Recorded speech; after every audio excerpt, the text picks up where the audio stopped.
ఆ రకమైన ఐక్యత సాధించడం కోసమే ఈ కార్యక్రమాన్ని పెట్టాం. నలుమూల నుండి వర్షాన్ని కూడా లెక్క చేయకుండా మీరందరూ కూడా హాజరయ్యారు.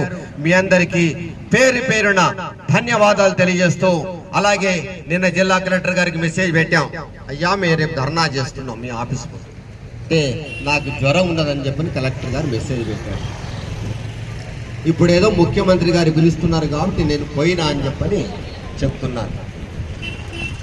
జాయింట్ కలెక్టర్ గారు వీరారెడ్డి గారు నేను సెలవుల్లో ఉన్నాను, నేను సోమవారం నాడు వస్తాను చెప్పి ఆయన మెసేజ్ పెట్టారు. మరి ఎవరు చెప్పుకోవాలి? ఇంత పెద్ద కలెక్టర్ ఆఫీస్ ఉన్నది కదా, బాధ్యత కలిగినటువంటి మీరేం చేయాలి? స్థానిక ఎమ్మెల్యే కూడా ఏ రైతులందరూ వస్తున్నారు, అధికారులారా మీరు ఎవరు ఎక్కడ పోకండి అని చెప్పాలా వద్దా?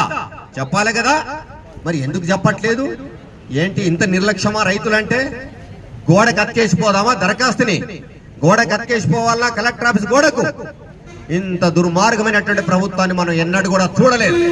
అందుకే ఈ ప్రభుత్వానికి తగిన బుద్ధి రావాలంటే ఐక్యతా పోరాటాలే ప్రధానమైనటువంటిది.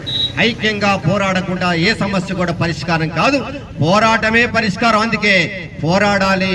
ఈ అలైన్మెంట్ మార్చడం కోసం, రైతుల న్యాయం కోసం పోరాడాలి. అందుకే మార్చాలి అలైన్మెంట్ని, మార్చాలి అలైన్మెంట్ని, ఆదుకోవాలి రైతాంగాన్ని, ఆదుకోవాలి రైతాంగాన్ని.